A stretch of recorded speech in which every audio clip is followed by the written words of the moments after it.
What's up, and welcome back to Interpreting the Stars, where today we're talking about Strike, aka All I Wanna Do, aka like 3 other titles depending on what country you live in. This is a 1998 sort of coming-of-age comedy. It stars Kristen Dunst, Rachel Lee Cook, Gabby Hoffman, Merritt Wever, and Heather Matarazzo, and I had previously never heard of it before. My wife was like, hey look, I can buy this movie I used to love for like $4, and I'm like, great, go for it. She and I disagree about basically every movie ever made, but every now and then we do agree on some movies, so I wasn't sure if this was something that I was gonna like, if it was something that I was gonna hate, but hey, why not? So it's time to instigate the review and find out where we find ourselves, and let's get cracking. This review is brought to you by the word of the day, instigate, to goad or urge forward, aka provoke, aka when I went to Cedar Point and everybody instigated me to actually ride the terrifying Millennium Force.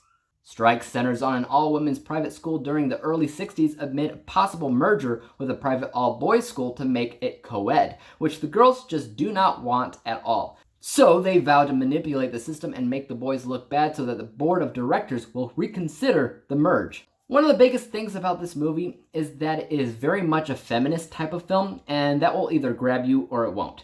I think the biggest obstacle watching it was actually remembering that it took place in the 60s, which I feel like was a much more substantially important time for women's rights than it is now. Strike's production design didn't particularly do the best job convincing the audience of its time period. And there's a few call-outs to Kennedy being president, but that's about it. And if you have difficulty remembering the time period, then you'll likely have a problem fully getting engrossed in the story, especially for the feminist themes and values. Another problem that I had with this film is that they took a long time to get to that co-ed story, and you first think it'll be about something completely different, which was the Gabby Hoffman character trying to skip class to go to New York to meet up with her boyfriend, and the girls were all set to help her out. And then there's another story about trying to get a creepy male teacher fired. Some of these things are interconnected, some of them aren't, so it often feels kind of jumbled, but at the same time, it really does have all the elements of a good narrative. It has the thing that is affecting everybody that some people are for and some people are against. It has the story goal to fix it. It has a sense of urgency if they don't do it right now. It has a protagonist. It has a main character, influence character, antagonist.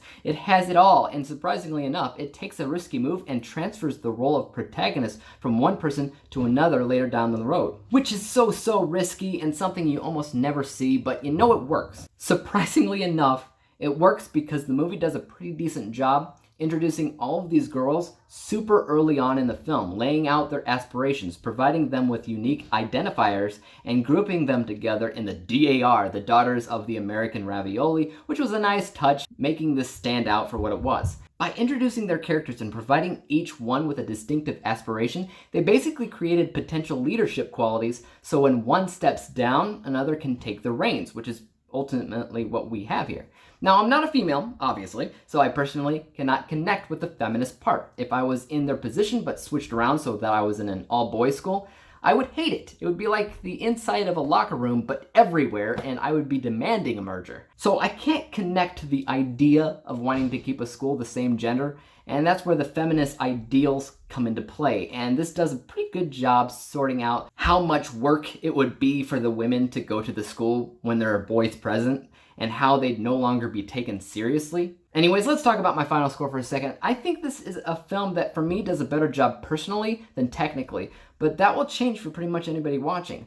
My unbiased score isn't terrible, but it could have been a lot better at 64%. This comes down to things like production design because of the time frame is important, but it does a poor job reminding people of that. My bias score is a bit higher at 76% because you do like these characters. You can see that they have a fair amount of chemistry, and the film did a pretty great job giving them all an important role. Averaging these two scores together, the final score is 70%, 70 out of 100 possible stars, granting Strike with a letter grade of C-. So yeah, I think it's worth the watch. I didn't necessarily love it like my wife, but she did go to an all-girls school, so of course she could connect more with what's going on in the film. But tell me your thoughts on Strike if you've seen it in the comments down below. If you haven't, it's not currently available to stream for free, but as I said, you may be able to buy it for $4. So there is that if interested. As for YouTube, you know what to do. Hit the subscribe button if you like this review, because there's more like it coming out. Hit the thumbs up button, because that always helps out my channel. And don't forget about the little bell icon, because that'll help notify you when I come out with my next review. And until then, peace out!